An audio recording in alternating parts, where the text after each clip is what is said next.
कैसे जिए कि दुनिया हमें याद रखे। राष्ट्र संत पूज्य श्री ललित प्रभु जी की अमृतवाणी। जैसा होता है आदमी का व्यवहार, वैसा होता है दूसरों के साथ उसका बर्ताव, और जैसा करता है वो दूसरों के साथ बर्ताव, वैसा ही उसके जीवन में होता है चमत्कार। सीधी सादी बात है, अगर एक लाइन में समझ ला हो तो समझ लो, तलवार की कीमत है धार से। किससे? तलवार की कीमत होती है उसकी धार से, पर इंसान की कीमत होती है अच्छे व्यवहार से। तलवार तब उपयोगी होती है जब उसमें अच्छी धार हो, बिना धार की तलवार काम की नहीं होती। वैसे बिना सद्व्यवहार का इंसान कभी काम का नहीं होता। आदमी कौन से कुल में पैदा हुआ ये उसके हाथ में नहीं था। आदमी अमीर के घर में पैदा हुआ कि गरीब के घर में पैदा हुआ, क्या उसके हाथ में था? आदमी लंबा पैदा हुआ कि ठिंगना पैदा हुआ, क्या उसके हाथ में था? कोई गोरा पैदा हुआ, कोई काला पैदा हुआ, क्या उसके हाथ में था? मैं कहां पैदा हुआ, आप कहां पैदा हुए, मैं किसका पुत्र बना, आप किसके पुत्र बने, दुनिया में किसी के हाथ में नहीं था। मेरे भाई, ईश्वर बड़ा गजब का है। वो हमें दुनिया में भेजता है ना, तो केवल 3 पन्ने की डायरी देकर भेजता है।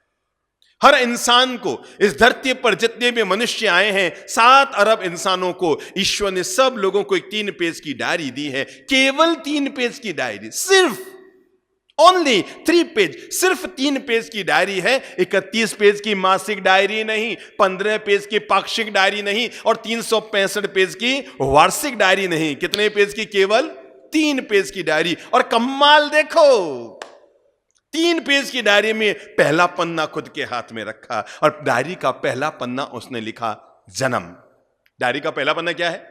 जन्म। तो भगवान ने कहा, ये पन्ना मैं भरूंगा तेरे हाथ में नहीं। कहां जन्मोगे, किस घर में जन्मोगे, अमीर गरीब, लंबे नाटे टिंगने, गोरे काले, हैं, किस रूप में तुम कहां पैदा होगे, मैं निर्णय करूंगा, तुम्हारे हाथ में नहीं। तो जन्म का पहला पन्ना भी उसके हाथ में गया। कि जब डायरी के केवल 3 ही पन्ने हमें मिले हैं, और पहला पन्ना जब ईश्वर ने हमें जन्म का दिया है, तो सोचो सोचो सोचो सोचो, अंतिम पन्ना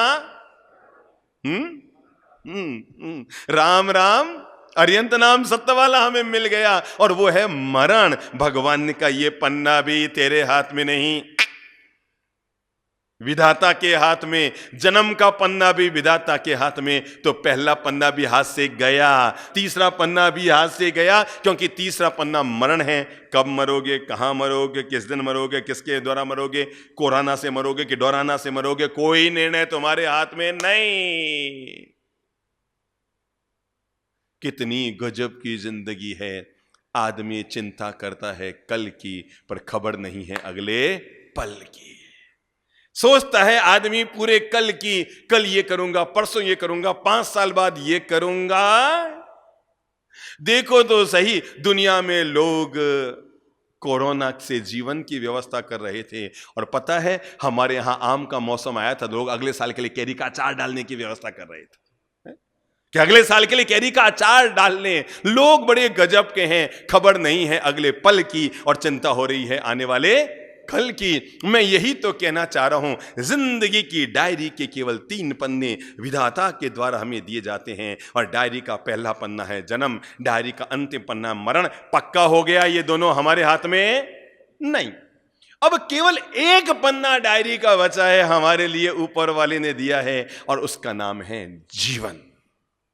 पहला पन्ना हमारे हाथ से गया, विधाता ने भरा उसको।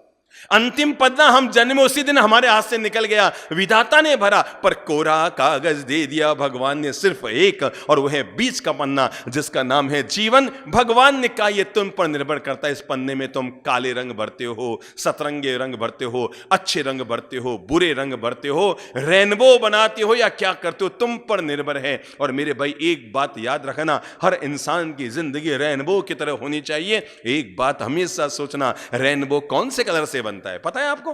रेनबो कौन से कलर से बनता है? काले कलर से, लाल से, हरे से, पीले से, नीले से, गुलाबी से, श्यान से, मैजेंटा से, येलो से, ब्लैक से, किससे बनता है? मैं आपको जीवन का राज बताना चाहता हूं। रेनबो न तो ब्लैक से बनता है, न येलो से बनता है, न मैजेंटा से बनता है, न श्यान से बनता है। रेनबो इन सबके मिलने से बनता है। जिंदगी हमारी ऐसी है, जब सतरंगी हमारी जिंदगी तभी बनती है जब जीवन में सब कुछ मिलता है। आज जो मैं खास बात करना चाह रहा हूं वो है जीवन के बीच के पन्ने की। कौन सा पन्ना? जीवन का बीच का पन्ना। ये बीच का पन्ना ही तय करता है कि तुम्हारी मृत्यु कैसी होगी, और ये बीच का पन्ना ही तय करता है कि हमारा अगला जन्म कैसा होगा। ये जो बीच का पन्ना है उसे हर इंसान बेहतर तरीके से लिख ले, क्योंकि ये बीच का पन्ना हमारा वर्तमान को भी तय करता है, हमारे भविष्य को भी तय करता है। अब मैं जैसे किसी को बोलूं, भाई साहब आप बहुत सुंदर हैं। अब दुनिया में दो ही तो रंग होते हैं, या तो कोई गोरा होता है और या फिर कोई काला होता है। अब किसी को बोलो भाई साहब आप तो बहुत गोरे गट्ट हैं, ठीक है ना। अगर इंसान गोरा है तो उसकी बहुत बड़ी खासियत नहीं है, और इंसान अगर काला है तो उसकी बहुत बड़ी कमजोरी नहीं है। मैं तो कहता हूं हर गोरे आदमी को, हर सुंदर आदमी को दिन में 10 बार आईना जरूर देखना चाहिए। इस दुनिया में जितने सुंदर लोग हैं मैं उन्हें प्रेरित करूंगा। लोग कहते हैं बार बार आईना मत देखो, मैं कहता हूं दिन में 10 बार आईना देखा करो, पर जब जब आईना देखो तब तब मन में संकल्प किया करो, भगवान तूने जैसा सुंदर चेहरा दिया है मैं अपना जीवन भी उतना ही सुंदर जीऊंगा। जब जब आप सुंदर चेहरा लेकर आए हो दुनिया में, तो केवल अपने सुंदर चेहरे का ईगो मत करो, मैं गोरा मैं गोरा मैं गोरा मैं गोरा। चाटें क्या? अगर आप सुंदर हैं तो आईने के सामने जाकर संकल्प लीजिए, ईश्वर तूने मुझे जैसा सुंदर चेहरा दिया है मैं काम भी सुंदर करूंगा। और अगर खुदा न खास्ता आप गोरे नहीं और मेरे जैसे काले हैं, नो चिंता, आईने के सामने जाइए और जाकर कहिए, हे ईश्वर मुझे कोई दिक्कत नहीं है, तूने मुझे काला पैदा किया कि बदसूरत पैदा किया, पर मेरा वादा है तूने मुझे चेहरा सुंदर नहीं दिया तो क्या हुआ, मैं काम सुंदर करूंगा पर दुनिया में महान बन जाऊंगा। मेरे भाई उस चेहरे को मत सजाते रहो जिसको एक दिन मिट्टी में मिल जाना है।